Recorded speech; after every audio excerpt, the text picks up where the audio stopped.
I want to get closer to my intuition. The only way to get closer to my intuition is not by, building my body up to be this strong character, right? A persona and have this personality of protecting. Of what a man should be. Of what a man should be. Instead, going deep into my own heart and finding that softness so that I can have balance. And through that softness, then maybe I can provide a space for intuition to arise. Right? And then that would be me getting in touch with my feminine aspect. Right. But first, I have to be brave enough to do that. Yeah. Right? First, I have to be brave enough to go against what I've been taught my entire life, go against what everybody said, and do something different.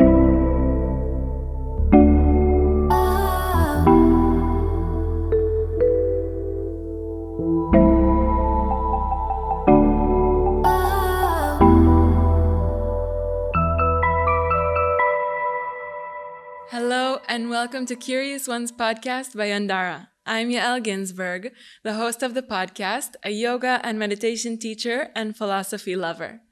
Each week you will hear eye-opening interviews with the different teachers of the Yandara Yoga Institute located in beautiful Baja, Mexico, along with other teachers that pass through here. This life-changing knowledge shared through authentic, heartfelt communication will help you live a happier, more fulfilled, and connected life. Let's dive in. I'm so honored to have my guests today, Solana Prema and Rama Torres. They have been leading a retreat here, and I just love seeing all your guests so happy and smiling all day. Solana Prema is a yoga and meditation teacher, marriage and family therapist, breathwork facilitator, and holistic mental health and wellness expert. And Rama is a yoga teacher and meditation teacher as well, breathwork facilitator, and a conscious filmmaker. His recent work includes being director of photography on the documentary Women of the White Buffalo, which is number 3 on iTunes. Yay. Haribol. Haribol, which we just heard from you that it's number 3 on iTunes. Amazing. So congratulations and Thank welcome you. to the podcast. Thank you so much. Thanks so much for having us. We love Yandara. We're having a great time. Oh, amazing. Amazing. So Prema and Rama asked to start with a little blessing, so I'll hand it over to you guys. Thank you so much. We just want to start our practice and drop into our hearts, clear the space. So we're just going to bring our hands to our heart. Come into our breath. Big inhale. Exhale, sigh it out. And let's inhale for Om.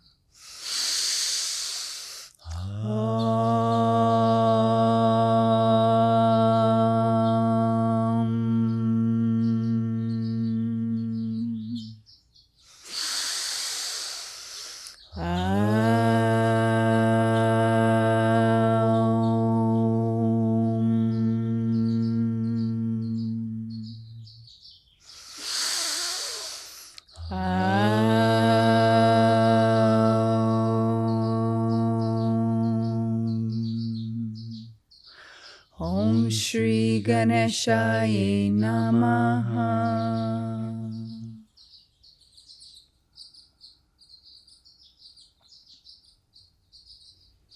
Jai Ganesh. Jai Ganesh. Jai Ganesh. Thank you so much.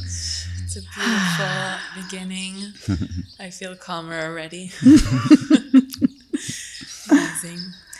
So, as I was speaking with you guys earlier, we were thinking about what to talk about today, and then I was looking at your website and I saw your beautiful partnership, and I thought a great topic could be talking about the masculine and feminine, and as well as the conscious relationship. So would you like to start by explaining the concept of masculine and feminine in the world in general?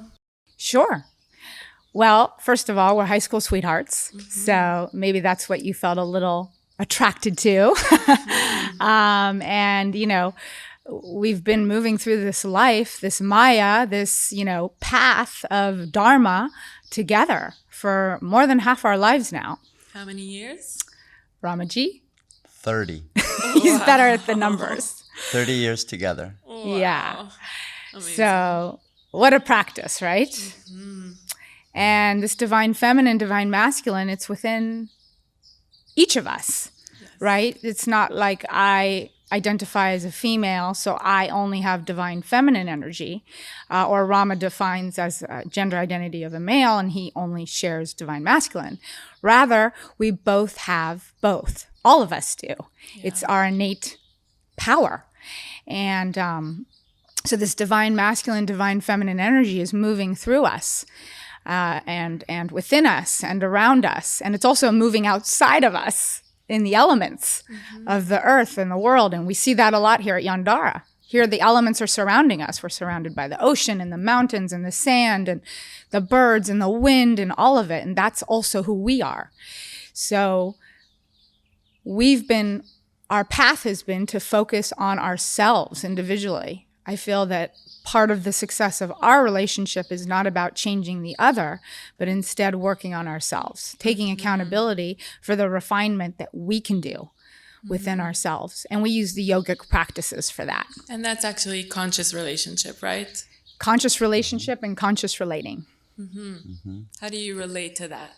Well, so, without the divine feminine and the divine masculine, none of us would be here, right? Yes, for one. That's true. So we are absolutely birthed from that, right? We come from that. And so there's, that's, on one level. But if we can go back deeper in time, that's the original essence, right? What do you mean? The masculine and the feminine energy, right? We go back, creation, to the beginning of creation, right? The Vedic scriptures, for instance, talk about Shiva as being the unmanifested consciousness. And that the first thing to come out of Shiva into creation, which is the manifested consciousness, is Shakti, the feminine aspect. So from the beginning, there was that, and there was that, and then here we are. So Shiva is the masculine and Shakti is the feminine. Yes. And Shiva is the unmanifested consciousness. Yes. And Shakti is the manifested consciousness. Right? Shakti is everything that we know. So if Shiva, the masculine energy, is the unmanifested consciousness, it sits there with nothing, no attributes. It's just there, right? potential.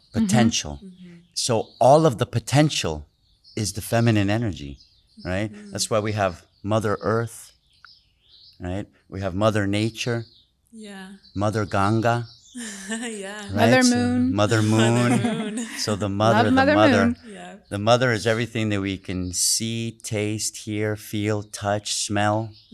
She is everything. The manifest reality. The manifest reality. Oh, that's beautiful. And we have both of these aspects within ourselves, right? Absolutely. And also in our spine, the Ida and the Pingala, right? Yeah. This energy that moves up the spine like a serpent. And it, kind of meets in the middle like a relationship and goes this way and twirls up and does some dancing along the way. And so it's a beautiful energy of the snake. Yeah. And when our energies are balanced, the Shiva and the Shakti, the sun and the moon, the yin and the yang, right? And there's many other metaphors For the masculine and the feminine. That's right, exactly. Then we're in that perfect sattvic moment, that perfect sattvic, which means balance. Sattva means balance, experience of presence, of balance, of grounding. And from that place, can we consciously relate? From that place, can we consciously be of service? From that place, can we consciously grow within ourselves? Otherwise, we're just distracted by the monkey mind, really, and all the other things that are pulling us away from our true essence, which is that balanced Shiva Shakti, balanced divine feminine, masculine, feminine energy. Beautiful. So no matter how you identify, we still want to have a balanced amount of masculine and feminine. Absolutely. And finding, I love that analogy that you just gave them.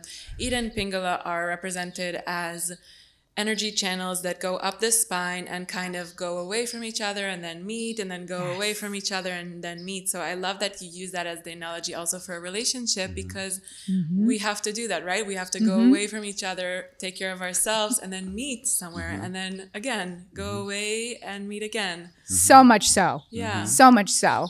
Or it probably won't go very far. Right. Because we have to grow individually, excuse me, and then we can grow together again. Yeah. We can grow individually, we can refine, we can connect to our inner power, and then we can come back and rise together even further.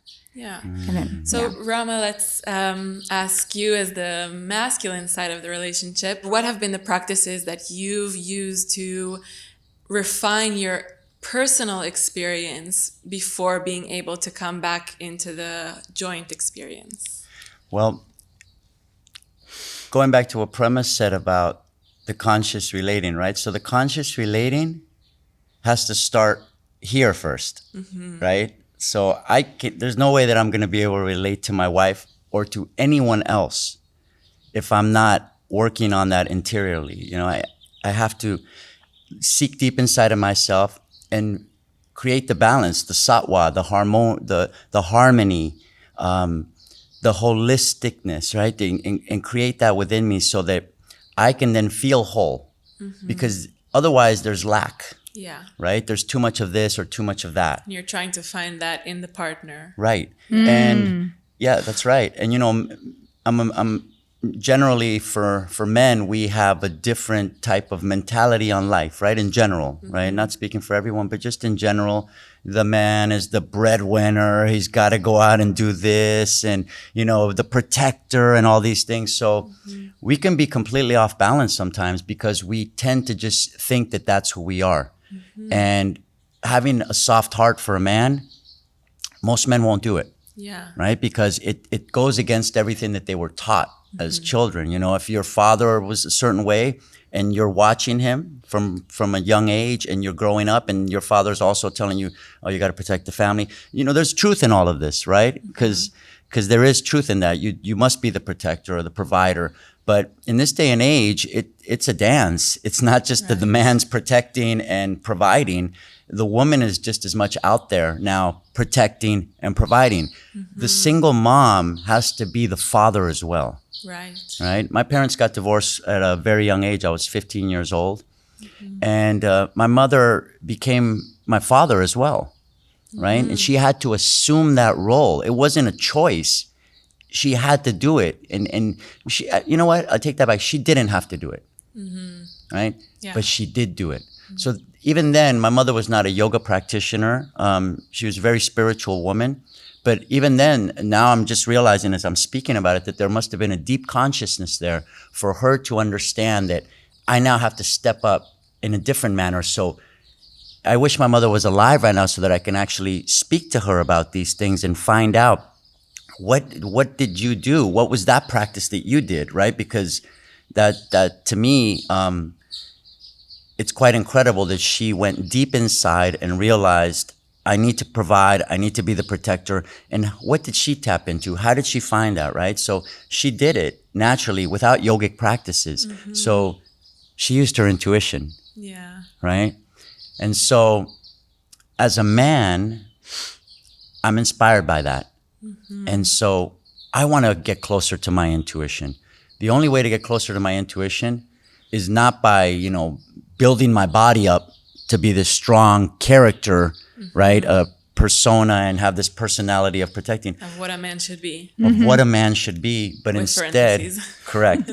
But quotes, instead, lots of quotes. instead going deep into my own heart and finding that softness so that I can have balance. And through that softness, then maybe I can provide a space for intuition to arise, right? And then that would be me getting in touch with my feminine aspect. Right. But first, I have to be brave enough to do that, Yeah.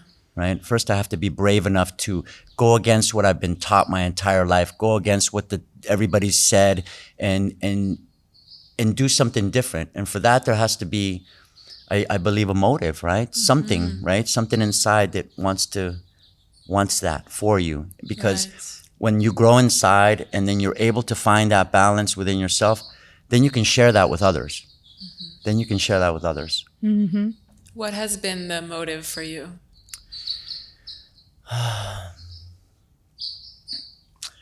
I think the women in my life, my mother, my wife, you know,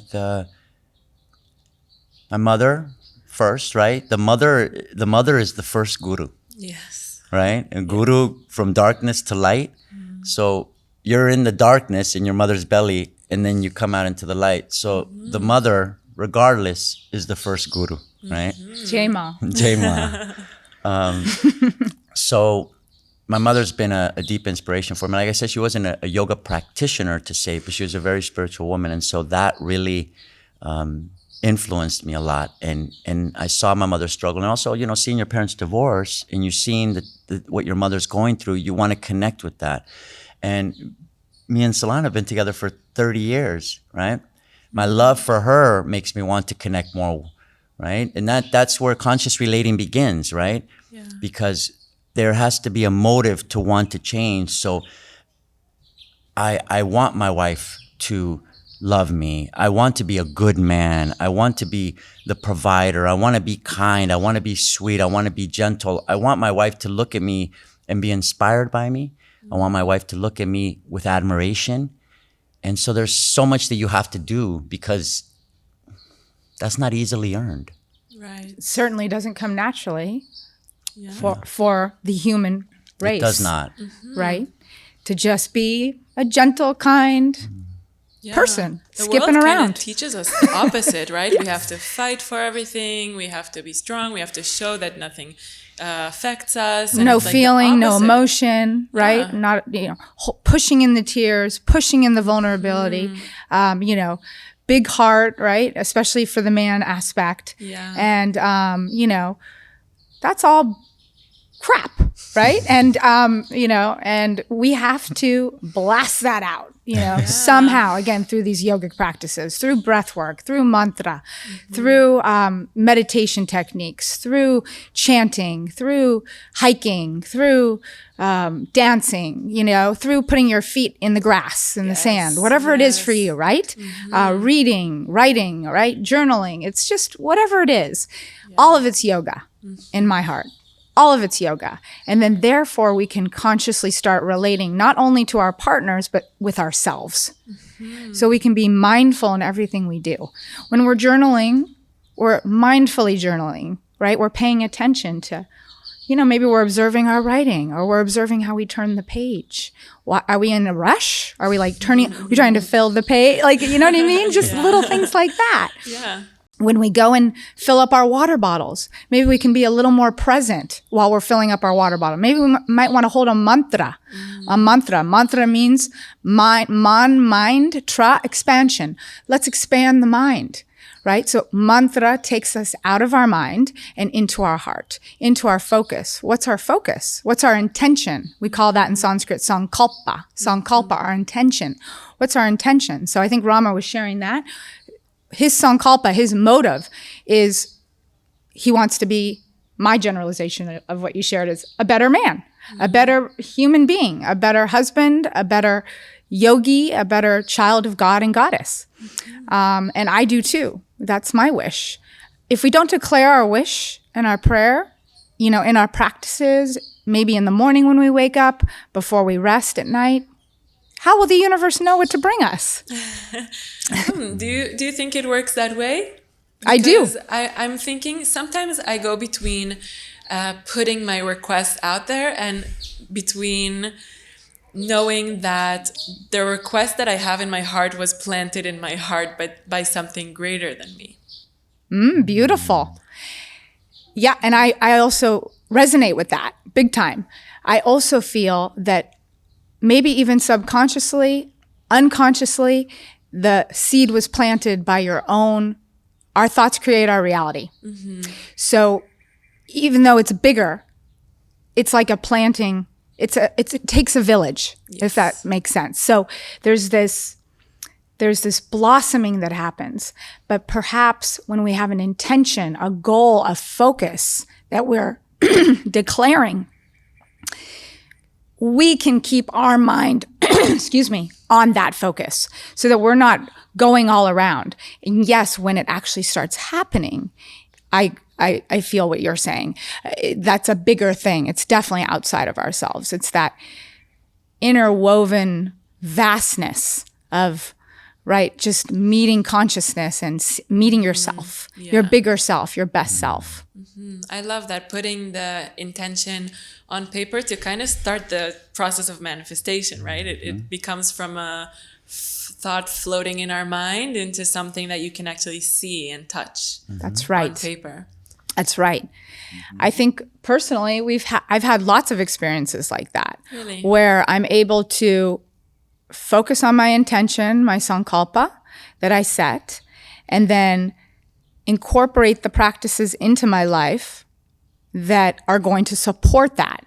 So that might mean letting go of some group of friends. That might mean choosing to fast for half a day. That might mean choosing to do puja once a week and worshiping a particular deity.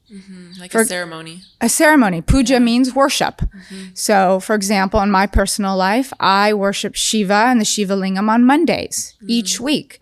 I've devoted myself. I've committed to myself. I've made a commitment with myself and God to do that every Monday. Now, of course, there's a little slack here and there. I have to work, and we are householders as well. We're householders. We're yogis living in the real world.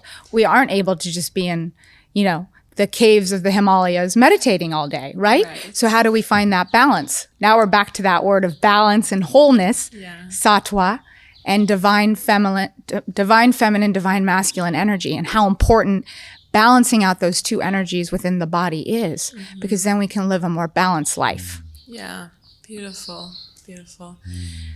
What I think about is in this, finding this balance between the masculine and the feminine, the individual and the partners, the self and the other, is the balance of compromise. And where is the balance, I guess, between compromise and self-abandonment, right? Because there is a difference, and I think it's a fine line here of when am I giving up for the good of the whole, or the other kind of whole, and when am I giving up to the point of something that is far from who I want to be or how I want to show up in the world. Yeah. How do you navigate that, Rama? Well, I think it kind of goes back to what Prema was saying about knowing when you might have to give something up that doesn't serve you, right? Let's say you have a group of friends and they want you to go out with them somewhere, right? But you know that if you go out, you might drink alcohol and drink, and that you're supposed to go to yoga the next day with another friend who's inviting you to yoga, right? But you have these friends. So there's a moment there where there's a decision to be made, right? And that decision, there needs to be some discernment, right? It's a very powerful word, discernment, because this is when you need to choose. One of the goddesses holds what's known as a goat, and a goat pushes away and pulls towards. And some people might not understand why the goddess is holding this, but it represents discernment. When you need to push something away and when you need to pull it. It's a tool. One of the tools, one of the weapons, it's a weapon, right? But it's really a tool. And so it brings into awareness that there's things that you might have to push away sometimes. Might be family. Right? Because your family might be pulling you down from you wanting to seek something, right? Let's say you want to follow yoga and your family's locked into a religion, right? Nothing wrong with that. Right. But you may want to experience that. So there might be a moment in your life where you have to step away from everything that you know. You have to unlearn everything that you've learned. Yeah. So that you can find out who you truly are. right? Because even our families, society in general, but it starts inside of your family where the conditions begin to affect you. Right. Conditions, opinions, right? When someone gives an opinion, this is where discernment comes in again. When you're having a conversation with someone and they're giving you their opinion, when they're giving you their opinion, there's a choice to be made there. There's two choices. One is I'm accepting what you're saying as truth. And if I do accept what you're saying as truth, it automatically begins to apply into my life, right? Mm-hmm. But if I don't accept what you're saying as truth, then I need to be aware of that so that I can use the discernment to say, that's a wonderful opinion, but I'm going to continue on my way. Yeah. Right? Does that make sense? Definitely. Yeah. I think that's an interesting point that you brought up, because it's not always clear when somebody, well, first of all, if it's somebody's opinion or is it a fact? Right. Right? And then is that opinion relevant to me? Do I take it on as truth? Because what I'm thinking about is, what if the opinion is about you? Right? So when somebody gives an opinion and they say, you do this or you do that, and in the end, it's their opinion. So do you take it as a fact or do you take it as an opinion? Exactly. Mm-hmm. Discernment. Mm-hmm. Discernment. Yeah. So how does one know if they're out of balance, if the masculine, feminine part of themselves is out of balance? Because I think to make the discernment, you need to be balanced, right? Mm-hmm. That's right. I feel, our nostrils, for example, like I know it sounds weird, but if you do breath of fire in right nostril and then left nostril, breath of fire is a practice of pranayama. Prana represents our life-sustaining force within the body, and pranayama are the exercises that we do to increase our prana in the body.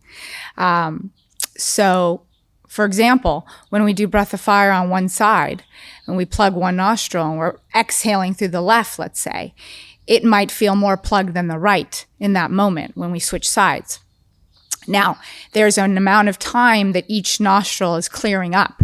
So I think it's 90 minutes or something like that. I'm not absolutely sure at this moment, but we're constantly shifting, just like the three gunas of sattva, rajas, and tamas.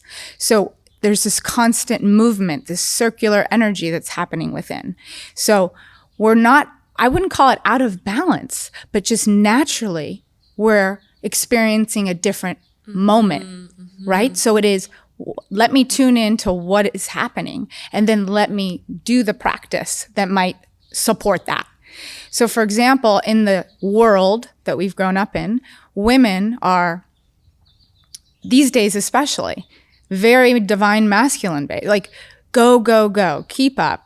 Raise the children, make the food, go here. It's just like constant. Have a full-time job. Full-time job, of course, right? Relationships with your friends, relationship with your family, clean the house, do this, do that, right? Yeah. All of this stuff. When is time for me, right? And masculine as well. So divine, we're all living in that space of go, go, go, chasing life, chasing the dream. Mm-hmm. So many of us need to balance out our divine feminine side more, me included, because sort of just to get by, you kind of arrive here with that momentum, it feels like. And now it's like, how can I soften my heart? How can I tune into more gentleness within me? How can I be more nourishing to myself and then therefore to others? Yeah. So instead of, again, trying to change our outside experience, let's change our inside experience first. So some of the tools that we can use are pranayama and some meditation and silent walks. To get the balance. To get that balance again, that Shiva Shakti, that you actually can experience. I won't go much into it, but quickly, in a yoga class, for example, we'll practice some Shiva practices that are strong and powerful, calling in the sun energy. Yep, yang, exactly. Yeah. And then some Devi practices, goddess practices, Shakti, moon practices, more yin, gentle, stretching, opening up. And it's not even that they're gentle, that's the wrong word. They're powerful. They're just slow, right? It's just like presence, absolute presence, and just like being in it. And the pain comes up, or the challenge, or the sadness, or the tears. And then we just use our breath or our mantra to move through it. And so it's really beautiful. And then you start to feel the merging of the two energies within you, because you're doing the soft practices. Sometimes we do some Sufi movements and, opening the flowers in our heart, this sort of thing. And then we'll do some strong breath of fire or some strong plank pose, right? These sort of things as well. Yeah. I love what you mentioned because it's so interesting. Our current state is that we feel pressure to be more in the masculine side of our energy, the doing and the going and the accomplishing and the, always being on, always doing more and more and more. And actually, you both said it, that a lot of the practice is about really finding the softness in order to feel the intuition, as you said, and also to notice that there is another option. Right? Rama, you said that before we started recording, and it really hit me because it's true. We don't even realize that there is another option of being. Yes. Right? That we see how the media portrays life and how everything is happening already around us. And we don't even realize there is another way. That's right. Until you have that moment of bliss, that Sat Chitananda, which stands for truth, consciousness, and bliss. And we feel like we're back home. Yeah. You know that feeling? Yes. It gives me goosebumps. And it's like, this is what I've been yearning for. Yeah. And then you never want to go back. Then we have the choice again. It's true. So then when something comes in our life, right, that's trying to pull us, we call that Asura consciousness. Then we can just come back in to that blissful state the best we can. And we're also doing the best we can. We have to not be hard on ourselves. I think that's really big on the practice. That's another thing that I've been working on my whole life, really, is like, how can I don't need to be so hard on myself. Again, something that I've been taught from a very young age. School teaches us that. Finish your homework by 8, and then do this, do that. You have to finish the test. And right, the structure, the boom, boom, boom. Well, as we start to grow into yoga, which means union, we start to open up and blossom, and we have to become more adaptable and flexible and accepting and surrendering and trusting of the way. Yeah, because it's, as you said before, it's easy to do this when you're sitting in the middle of nature or in a cave, as the yogis traditionally were practicing. But you both are householders living life in a city in LA, right?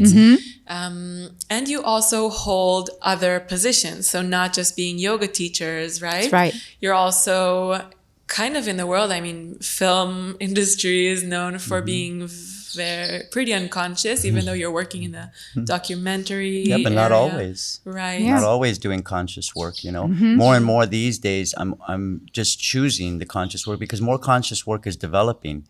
More people are paying attention now and saying, hey, wait a minute, look, there's other ways. And so now they're seeking people to support that, and what they're doing is which is quite beautiful, is a conscious filmmaker will begin to put a conscious crew together.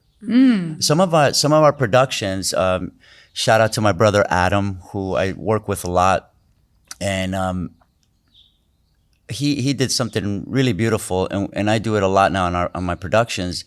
When we worked on the film Heal, we started with 3 ohms. The crew starts with 3 ohms. So there's an alignment there. So there's different people aligning. The yogis are finding each other, right? We're all yogis, but there's a lot of us out there that are working as householders and have careers. And the film industry is the world of illusion, right? It's the world of illusion. So it's true. And in this moment, I'm really into filming more documentaries because it's not so much of an illusion. It's more of documenting life, bringing stories to light, and sharing important messages with other people who are ready to hear the messages. Because especially right now, after everything that the world has been through, right? People are ready now. If they weren't ready before, I think there's a whole new group of people who are ready. Yes. They're just done with the busyness. They're done with the speed of things, right? Yeah. And there's a lot of power in what's subtle, right? It's more powerful. Yeah. Subtlety is more powerful, but we're not able to align with subtle because we're moving, we're talking, we're having conversations. We go eat with a friend, and the meal consists of catching up and conversation. One of our teachers says that the greatest thing that you can share with another person is silence. Because within that silence, there's wisdom. And if you're both listening to that wisdom, then you're both in a receptive place, Yes. right? So it's really beautiful. But in order to get to that place of having a lunch date with someone and not speaking, it takes, we're going now back to conscious relating. It takes two individuals that are deeply, deeply doing the work. One of them can't be doing the work and the other, because then that you're not having that. There will be conversation. One, and how would you look if you're coming to the conversation and you're just silent the whole time and the other person's talking? Then the arrogance is coming in, right? The spiritual arrogance, the spiritual ego is kind of sneaking in because look, I'm going to teach them that this. Yeah. So you have to meet people where they are, right? And in order to have a balanced relationship, right, a conscious relationship, two people need to be doing the work. But it starts with the one. Our teacher says that the only relationship worth having is a relationship with the divine. Because when that's established, then all relationships are divine. Right?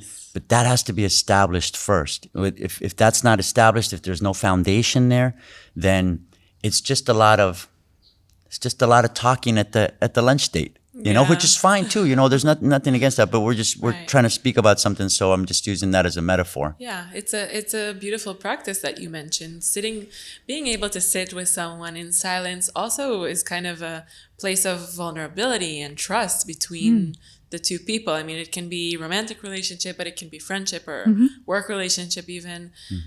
So I think that's a beautiful practice that you just brought up.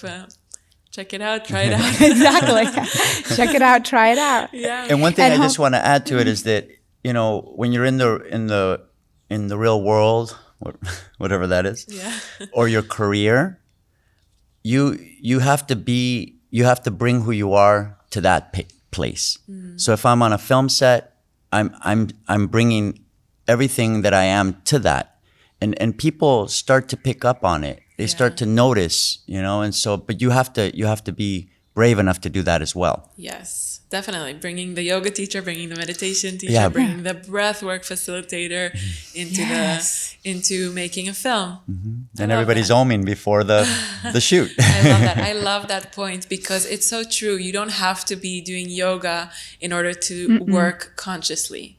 You Absolutely can become conscious in any field that you work. And I've spoken about this before on the podcast. There's a teacher that I love, and he says it about also being an artist. So in any field that you are in, even if it's not considered an artistic field, you can still be an artist in the way that you do your work, like being a creative accountant or creative electrician, or like any field that you're in. So taking that a step further and making it a creative, conscious worker or professional.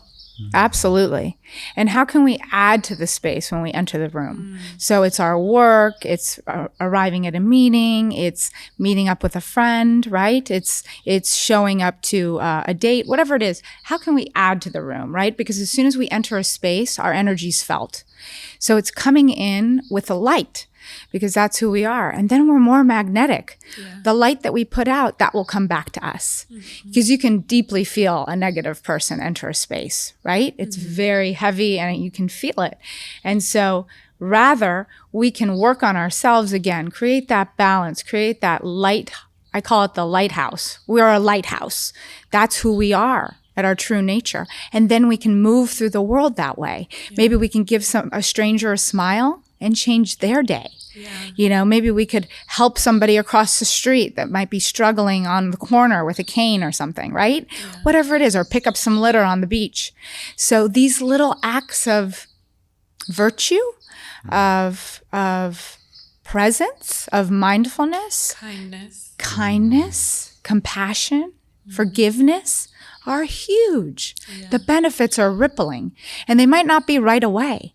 See, that's the thing, is that, again, we do something good, and then we're like, hey, where's that good thing coming? Where's my karma? How come it hasn't showed up yet? Well, hey. What can I get for it? Wait, right. Yeah. Is that truly service? No, it isn't. Service is selfless. Yeah. So service is like, you give somebody a gift maybe, and it didn't even have a name tag on it. So they don't even know who it's from. Yeah. Right? I've heard somebody speak about this recently, that it's really about this fluidity. If you're not willing to give, then you're blocking off the flow that is always there of the cycle of coming and going. Absolutely. Because it is an energy receive and an energy give, right? Like kirtan, call and response chanting that we do, right? That's the call, and it's like that. So you give and then you receive. And then when you're singing and they're receiving, then they're receiving back. It energizes the kirtan person singing. And it's not about giving in order to receive. It's just acknowledging the natural cycle that is already happening, that is already there. So once you cut it off by keeping more to yourself, so I have more, and taking care of it is important to take care of ourselves, of course, so we are able to be better and conscious in the way that we relate to others. But I think a lot of times in our society, there is this mentality of take care of myself at the expense of others, which just makes the hairs on the back of my neck stand up. Blood's boiling. English saying, but yes, that's it. Yeah. I get you. I get what you're saying. The hairs are sticking up on the back of her neck. We don't want that. Nobody wants that. No, exactly. And no. It's like Kali, right? But I mean about this selfishness that I have to take care of myself because otherwise nobody will take care of me. And otherwise, if that person has, then I have less in some way, just blocking the flow that is already happening. There's always a flow of things coming and going. So let's say financially, how I look at it, if there's a big expense coming up, if you're afraid I'm not going to spend the money there, where is it going to come from? You're automatically, putting yourself in a place of fear that it's not going to come. So you're blocking the flow of giving and receiving and absolutely. Out and in. Yeah. That's such an awareness. Shakti. Shiva and Shakti. Exactly. Shakti, There it is. It's that flow again, right? Yeah. And in every moment, we kind of just have to check in because it's which one are we leaning more toward at that moment? Because it's always one. Yeah. And then at the end of it, it's we have the choice. It's fear or it's love. Yeah. It's fear or it's love. Yeah. So what's the choice? Where do we want to go? And it's okay that it comes up first as fear, because that's maybe natural, right? Yeah. And that's okay. But the goal is, let's become aware of the fact, I went right into fear, right? And maybe self-sabotage. Yeah. And then instead, take a step toward love, take a step toward courage, take a step toward the heart. Hey, I'm quickly interrupting the episode to extend an invitation. If you are interested in deepening into any of the subjects we talk about on the podcast, we offer many different experiences on our beautiful grounds here in Baja, Mexico. From 9-day modules such as sound healing and yoga nidra to breath and meditation, as well as 200 or 300-hour yoga teacher trainings and many different shorter retreats. Check out our website, Yandara.com, to see all the information about the different experiences. Let's get back to the episode. What you said before made me think, because you guys are very lucky to be both conscious and both committed to your path of growth and spirituality and awareness. But I'm thinking about partners that have been together, because I've met some students that have spoken to me about this. So they become interested in spirituality and awareness and start having these questions and developing their consciousness. And their partner might not be interested in that path yet or at all. How do you guide people in that? That's a big question, right? Yeah. And who knows if we really have the answer. But one thing I'd like to share around that is everybody comes to a time in their life, perhaps, where there's like an honest inquiry toward maybe something greater. And maybe not, right? But I try to see people and experience people in that way. So it might not look the same and be in the same little box as maybe I would define it, right? I mean, for my relating. So for a partnership, that is a little bit different there. The truth is that we're here to expand individually, uniquely. And we're born alone and we will die alone. It's not a scary thing, a negative, it's the truth. And so we're moving through this whole consciousness with our beautiful selves. So that's really our only thing to focus on. And sometimes, my teacher says, spirituality and consciousness has to be a little bit selfish. Not in a bad way, but in a way for nourishing your own self so that you can be in your own greatness. And if that's not being supported in your relationship, let's say, it will be very clear. Often, when we work on ourselves and we bring those practices home, let's say we go on a retreat or a teacher training or whatever it is, and our partner might not be kind of vibing with that, I always share with different students, just share and teach by the way that you be. Be that person. Be that yogi. Be that present, fulfilled, strong in self. Yeah. And others will learn from that. Continue with your rituals, your worship. Don't try to force yourself on someone else. That never works. That will never work. You'll get the opposite. Right? Yeah. And if there's that natural inquiry within them, they will ask. And if they don't ask, then that own individual within themselves will come to the point where they might have a moment with God or goddess or divine spirit or their pet or whoever they consider their guru. You know, guru is that which brings you from darkness to light. Where they might start contemplating that relationship a little bit. Not saying that. Also, is the grass greener on the other side? Is another interesting thing to look at. Sometimes things seem really great when we're not in it. So it's like, am I comparing myself to someone else? So it's just good. Again, that word discernment, that word of balance, and that world of, you know, when I get there, is it going to be better? So one of my teachers says, when you have some problems you're dealing with, you could go to India and Hawaii and Baja, and they're still coming with you. Yeah.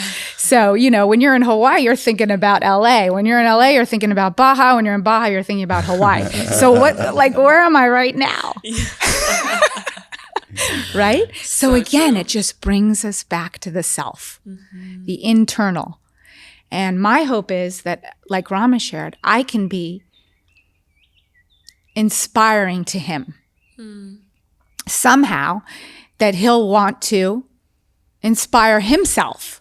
And then, but I don't want to do that in a controlling, needy, suffocating way either, because that's not love. Right. That's far from conscious relating. Right. So how can I also love him for who he is and who he's becoming?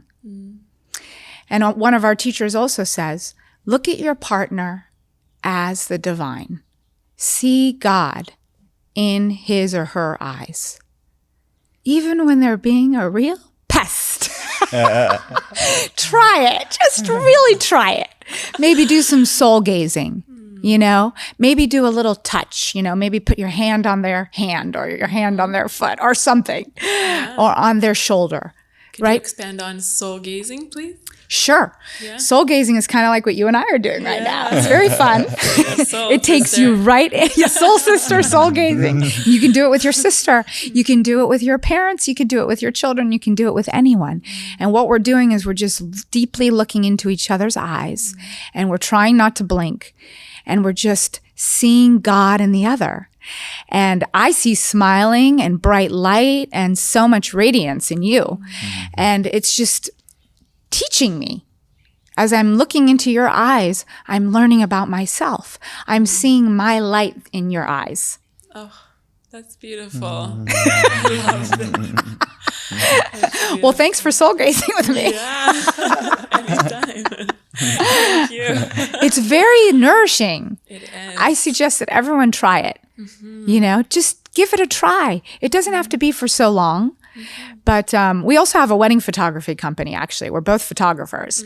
And so we photograph a lot of couples, obviously. And when they're doing their vows, sometimes they haven't stared in the eyes like that. And so it's funny, right? So sometimes they get a little uncomfortable, or sometimes even at the engagement sessions, I see it. And when I'm asking them, stare into each other's eyes, connect the third eye, they get a little bit like, they start laughing and stuff. It's really cute. And I'm like, oh my gosh, you guys have never done this? I'm like, good. Okay, let's do some yoga right here. So you guys are going to look each other in the eyes. And then they start laughing and being playful. And it's the cutest thing ever. So it really brings us into our playful nature. Yeah, I love that. And I think that's a huge thing in relationship. But we get so tight ass about stuff, you know? And so, I want this and I want that and the white picket fence and the child by this age and the perfect everything. And, you know, where you can't travel on your own. And it's just all this stuff. Why not just see how it goes? Let the person be who they are, support them in their dreams and visions.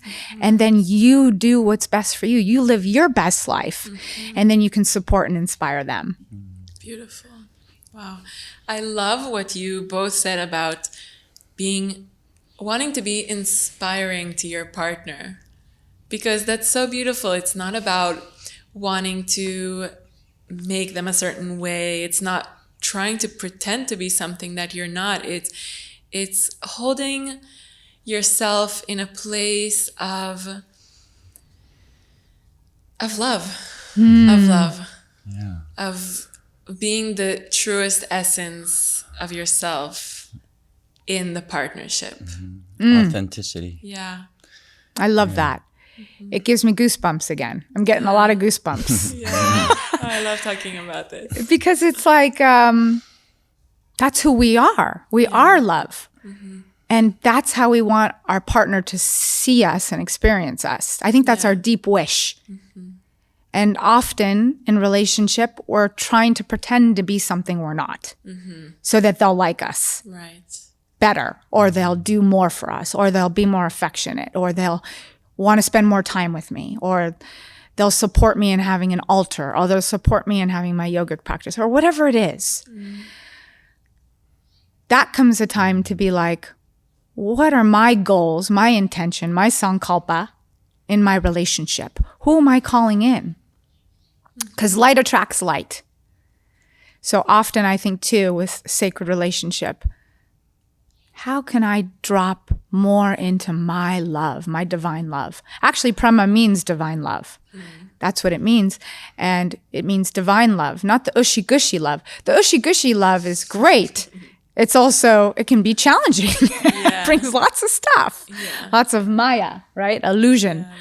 And it's like the play of the thing. The real self is this love that you talked about.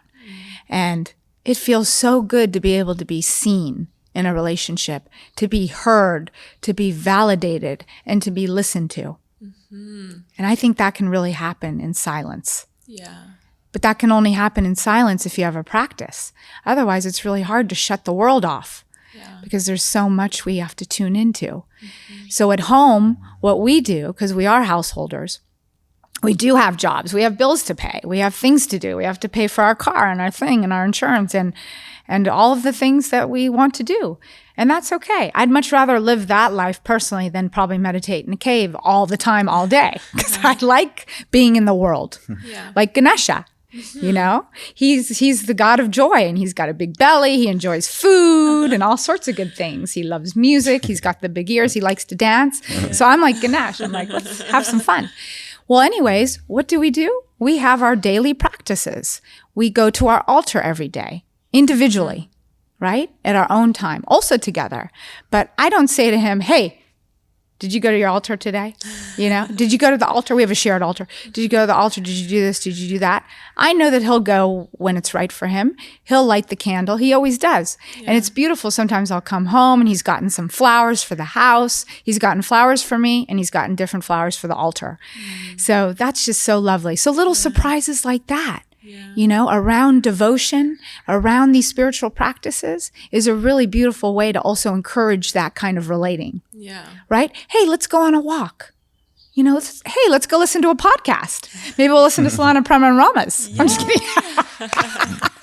I'm just kidding. Yeah. But like, hey, let's go on a hike and listen to a really great podcast. Mm-hmm. Then we can talk about it later at dinner instead of gossiping about like, you know, your phone call with your mom or whatever. Yeah. Let's talk about conscious stuff. Amazing. You know? Yeah. I love that idea of listening to a podcast or maybe even a TV show, like a documentary or something like that, or reading a book and then discussing it instead of talking about other people, as you said. Right. Talking about so we try to do things like that. Yeah. You know, I think that keeps us in our consciousness, and also, right, where everything that we do involves spirituality and honoring.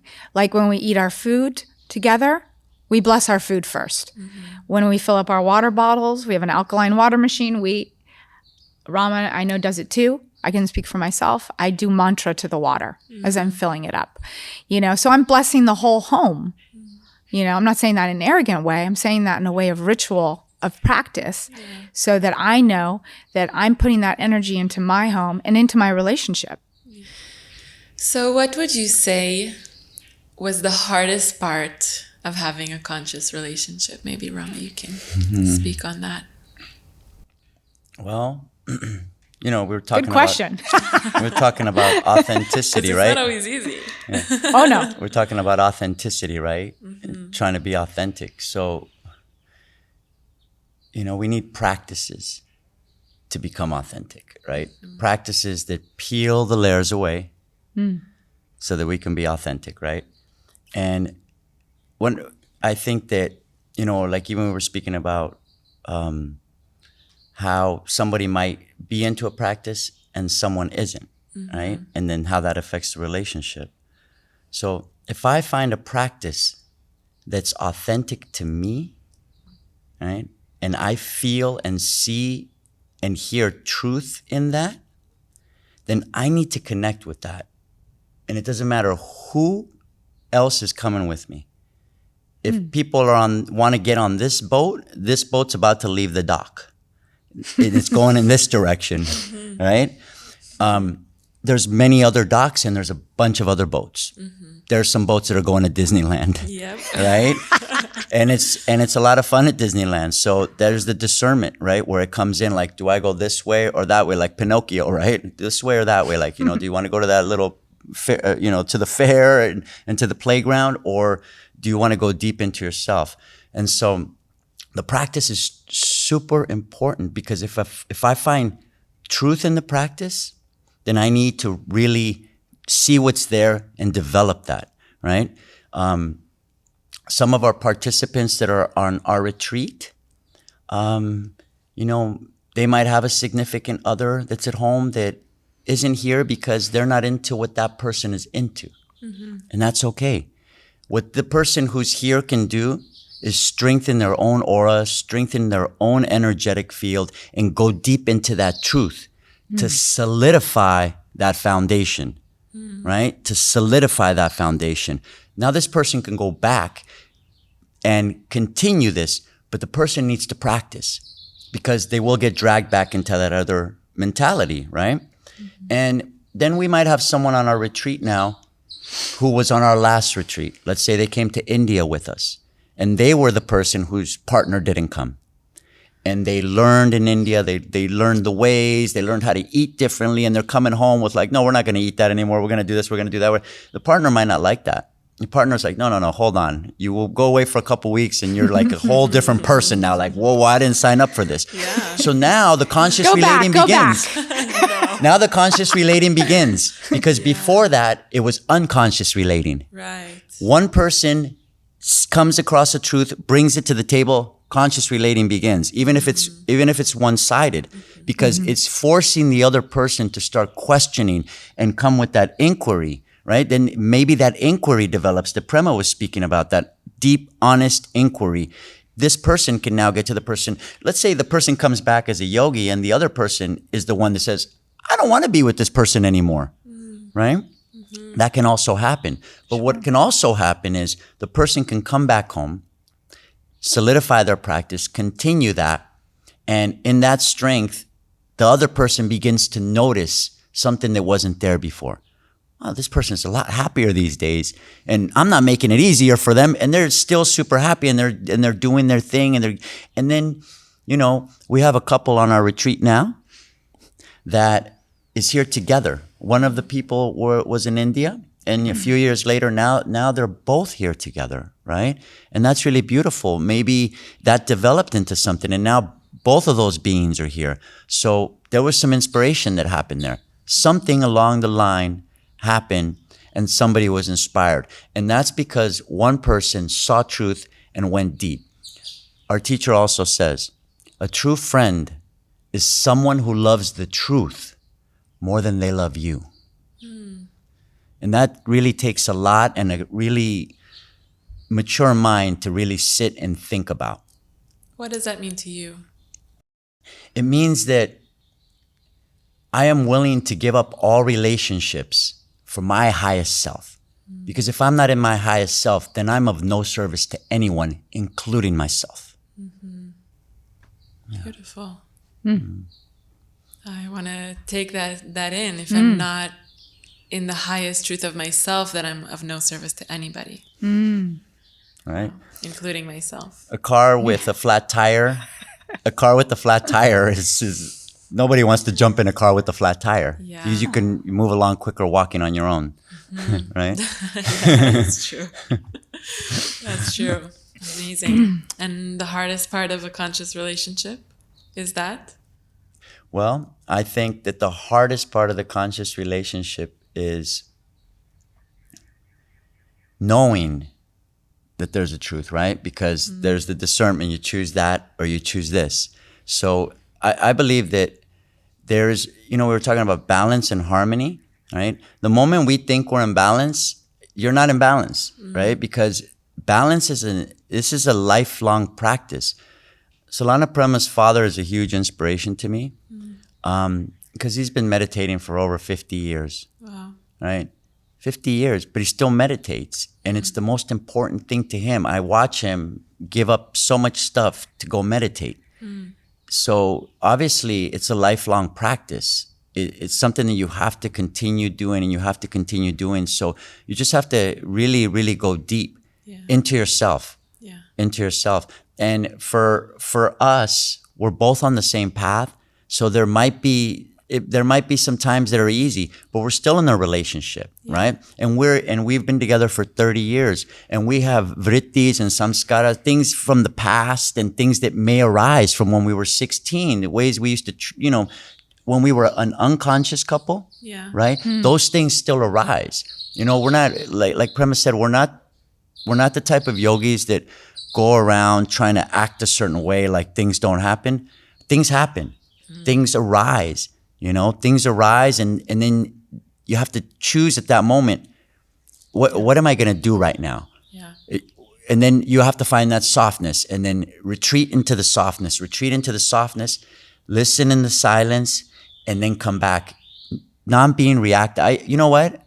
Not being reactive is probably the hardest part of conscious relating. Yes. So see how it arises? You got it. It arises.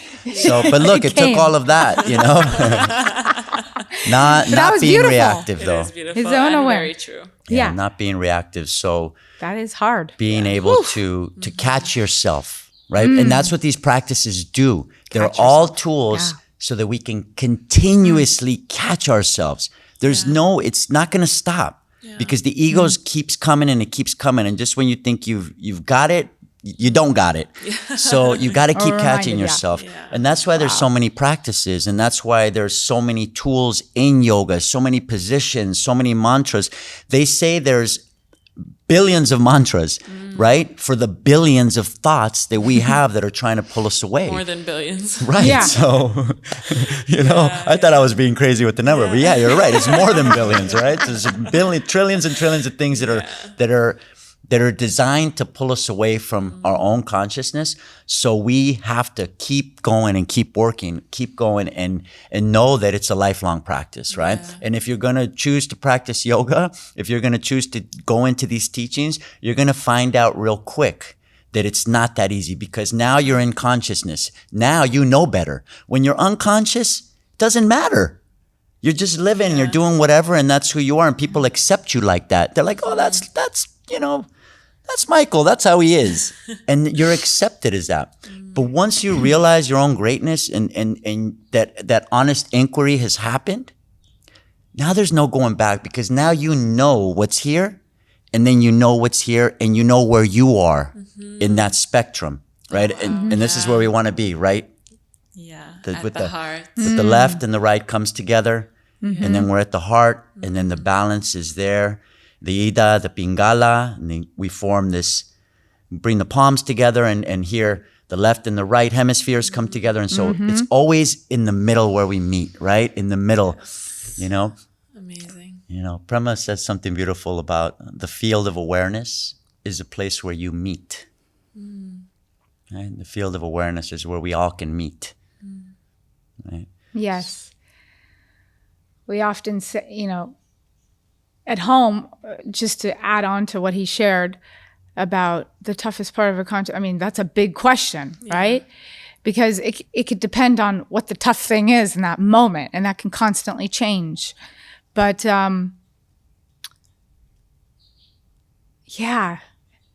it's really about, for me, the practice of conscious relationship, being in relationship, sharing your life with someone else other than the self, is the practice of God, like without a doubt. And I'm not a parent currently, but parents say the same thing. Being a mother, a father, they say this is God's work. Yeah. So you can also have conscious relationship as a parent. Yeah. For me, the toughest part of a conscious relationship is also staying out of that fear-based idea of too good to be true, or how much greater can we go, right? There's no end to where we can go. So am I personally maybe sabotaging the next step? What else is there? Is there a place we reach together, right? So I try to keep my consciousness clear about that and really just keep the field open for what's next here. Right? And how can we continue to grow? There's more to deepen into. There's more to reveal itself. With the 30 years that we've been relating and moving through all sorts of things, we've had ups and downs and all arounds. Of course. And of course, right? And, naturally we can fall into our old holograms, right? And our old patterns of relating. When we're lazy or we're tired or we didn't get this or we didn't get that. Sure. Anyone who says they don't do that is not being truthful, right? And that's okay. So do you point that out on each other? You're like, oh, you're not being conscious right now. We try not to. Yeah. And we try to turn the you work into I. I feel. Yeah. That's a practice we do. And again, it doesn't happen every time, but we try to. Yeah. Another practice we try to do is and this is something that I think is beautiful, and it's kind of like what we're doing right now. We, instead of sitting looking at each other when we're discussing something challenging, we sit aside each other like we're doing right now. And it might feel weird, okay? But I can talk to him like this, and I'm looking this way, and I'm going, I really didn't like the way that you shared that, and I thought you were really mean, or whatever, right? Okay, what's the benefit of that? Well, when you're looking at each other in the eyes and you're not soul gazing like you and I were shortly ago, right? That's different. Right, yeah, that's different. Exactly. But then if you're like all heated up and angry and trying to prove your point or something and trying to be right, rather than trying to have peace. So that's another practice that we do. Do we want to be right or do we want peace? Which one's more worth it? So when we're looking at each other in the eyes and having maybe a conflict or a challenge or whatever, or disagreement, it's like kind of like a battle. Let's be honest. Me it's against you. Yeah, you're like this. And, especially Rama and I, we're both very strong individuals. And we both have, we know each other well. We're high school sweethearts. We know exactly the buttons to push. We've got them down to a science. We know each other really well, right? So if you know each other that well, as she's saying, you can be, and if you're smart, then you know how to if you want to upset someone or try to take them off kilter or whatever, right? I'm not saying that that's what we do all the time. I'm just being really honest. And I think that deep honesty is how people can be inspired. Again, just like I want him to be inspired by me, I want others to be inspired by me as well. That's my goal. So if we sit aside from each other, maybe it could ease things a little bit. And I feel like we need our extra powers and our guides and our lights when we're in a conflicting situation. Hey, we'll take all the support we can get. That's right. Bring it on. Definitely. Yeah. Amazing. And if we could share a practice with any couples who might be watching this podcast right now and they're in any type of place where they're wanting to create conscious relationship in their life and they want a very simple practice, I think that what Prema just shared is really, really amazing. It's very simple. It's not in doable. Sanskrit. It's doable. It's for people that that want to change, and it's just very simple.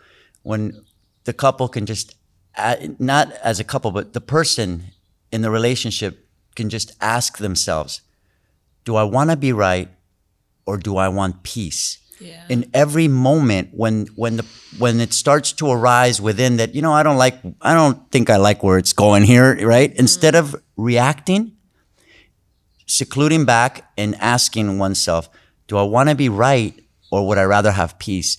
And in that peace, things resolve themselves. Yeah. The other person might notice your peace and come back themselves and say, hey, I really didn't mean to say that, or I kind of process that, and in your silence, you're pulling back allows that space. You're providing the space for that person. You're holding space for that person by doing your own work, because then the person has the opportunity to figure this out on their own, and there's no finger point. You did this or that, or the person can really just process it on their own and come back if they choose to come back. But then that's the thing. If you're doing this kind of work, you have to be just self-reliant on what you're doing for yourself and not expect anything from anyone else. Yeah. You can't expect anything. Yeah, and I think that kind of takes you a step back from being reactive, as you said before. Yes. You stop that loop of reaction. It's like, okay, now am I consciously choosing how to show up in this conversation? Yes. Mm-hmm. Beautiful. I love that. I love it. I feel there's so many practical tips of relating consciously that we spoke about. So I encourage anybody who's listening to try that out with a partner. Or honestly, when you were talking, I was thinking this is relevant to any relationship. Any relationship. Absolutely. Friends, coworkers. It's always about finding a way to relate consciously, to relate with people, to relate with the world, to relate with ourselves in a conscious way. Mm-hmm. Absolutely. Beautiful. I agree. Well, I could talk to you guys for hours, I feel like. Us too. But let's move on to the closing curiosity questions. Kind of quick fire questions, so answer from the gut, from intuition. And let's do it, whoever feels like answering first, like popcorn style. What is popcorn style? Yeah, we say that here. I never heard that, but I love it. Popcorn style. Very cool. Yeah, I learned it here. What is something you've changed your mind about? Popcorn. Are these fire questions? Oh boy. I've changed my mind about where I thought my life was going. What do you mean? Well, we have this conditioning, right? We get taught that from early age, what are you going to be in school? Are you going to be a doctor, a lawyer, whatever? And then you get into high school, and what's your major? Yeah. What's your major? And what happens when you choose your major? Immediately, you get to school and you're like, I want a new major, right? Yeah. So constantly changing your mind about who you think you are. So you know what? I change my mind all the time. Yeah. Right? Because we don't have to be the way that we feel, because that structure. So if we start feeling that we have to be a certain way, then there's structure, right? And even when we're teaching yoga, we might do something, we go from extreme to extreme on purpose so that people can experience, heavy shaking, and then we cut the music off and then, stand in absolute silence. And it's just, because that's the real world. The real world it moves this way and that way. It's not like a real mellow, smooth yoga practice. Shiva and Shakti. It's Shiva Shakti. Yeah. It's just happening. So moving in that manner and preparing for that. And so constantly changing your mind about who you think you are and reinventing yourself. They say the greatest reinvent themselves every few years. By the way, he also consciously raps. That was one of the lines from his... Really? One of my songs. Yeah. Oh, that's cool. I'd What are love you on to hear Spotify? that. Rama? Rama. R-A-M-A. Yeah, R-A-M-A. that's easy to find. Perfect. Look him up. I will Yeah, definitely. all conscious rap, beautiful, that. That's a great spiritual, uplifting, super Amazing. talented. You can find Prema and Rama too. Shiva's Collage is on We have a iTunes. song. Oh, Yeah, it's a amazing. hip hop Om song Namah with Shivaya. mantra. Amazing. Yeah, Prema and Rama. Shiva's Look it up, Collage. guys. Love it. What is something you didn't think you could do and you did? Wow. Live somewhere else. I lived in India for 8 months. Wow. And I taught there, and I bathed in the Ganga every day, and I just did it. It might not be as long as places, some people live places longer, but there was so much resistance about why I shouldn't go, people telling me this and that, and how are you going to pay your bills, and what's going to happen, and are you going to work, and wow, just going for it. Well, that changed my life. Wow. So when you really feel something like you shared, the gut answer, just go with it. Yeah. Don't doubt it. Go for it. Nothing's permanent. You can always shift it. Hey, you get somewhere, you go with a choice, and it doesn't feel good. Well, then make a Yeah. change. Reinvent yourself. Reinvent yourself. Perfect. Beautiful. What gives you hope? For me, I get hope from sharing these teachings and seeing them land in people's hearts and land in their lives. I get emotional just thinking about it. And today when I taught, for example, I was crying at some point because it's just so heart-opening, right? Yeah. When we start to connect to who we truly are. Yeah. So what gives me hope is that we can transcend anything and everything. And we don't have anything that we can't do or that we can't at least meet and work with. Yeah. So the hope is just having something to hope for is a beautiful thing. And that we can continue to share these practices with each other and share them with others in our life. It's like a snowball effect. That's what brings me hope. Yeah, I agree with Prema. That what brings me hope is seeing students have a new outlook on life from maybe just a simple yoga class or from a breath work or from continuous work and seeing them develop and a light and awareness that comes about them, because that's that balance again and that harmony and that lifelong work. So if I see that in a student, it keeps me on my path. It makes me want to strive harder. It makes me want to go back and go deeper into the teachings. And we're using the title of teachers, but we're just two students up here that you're speaking to. Yeah. Eternal students. Definitely. We're just students, and we're going to be students for the rest of our life, sharing what we learn. I feel the same way. Yeah, right? And that's exciting. That gives hope too. There's more to learn. There's more. Always And more to grow, learn expand. and grow. And what's next? Yeah. Beautiful. That's exciting. So the last question relates to that. Maybe you can each answer. What are you curious about right now? Curiosity to me is like everything, right? To have a curious mind, a curious soul, a curious experience in life, and a kind of just contemplating and reflecting. I'm curious about how can I continue to refine myself? How can I continue to purify myself and drop into the true nectar of who I truly am? And how can I be less of who I think I am and more of what I am? Beautiful. Yeah. That's really beautiful. I'll leave it at that. That's awesome. Gorgeous. Yeah. Those are beautiful words. I'm curious to know how much deeper Prema and I can go, right? We have 30 years together, and I'm hoping for at least 108 more, right? I'm curious Is it to gonna see be if like we the can Notebook? get there. Yeah. Okay. Yeah. As long as we take our last breath at the same time. And also curious to see what else life has in store for us, what else is in front, right? Instead of being fearful of what life is bringing, I'm deeply curious to see what tomorrow will look like, what next week will look like, what next year will look like. You know? Taking that curiosity with me. I love that. Thank you for so asking that much. question. Thank you. So how can people stay connected with you guys? PranicFlowYoga.com, Pranic Flow Yoga on Instagram, PRANIC Flow Yoga. And personal Instagram is Solana, SOLANA.108. And mine is Rama, RAMA .SUTRA, Sutra. Amazing. Yeah. And if you want to learn more about my cinematography work, you can find me at Rama.1008. Beautiful. Guys, thank you so much. I love this conversation. Thank you so much. Now, after this time to nurture your mind and your spirit, we invite you to take a moment to consider others. A kind wish might come to mind. Know that what we learn becomes more valuable when we apply it and share it with others.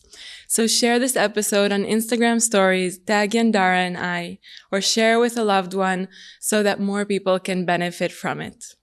Our hope is that the search will lead you home to who you already are, to what was always there. We'll be back next week with more inspiration, honest conversation, and insight into the energetic world around us. Thank you for listening and watching.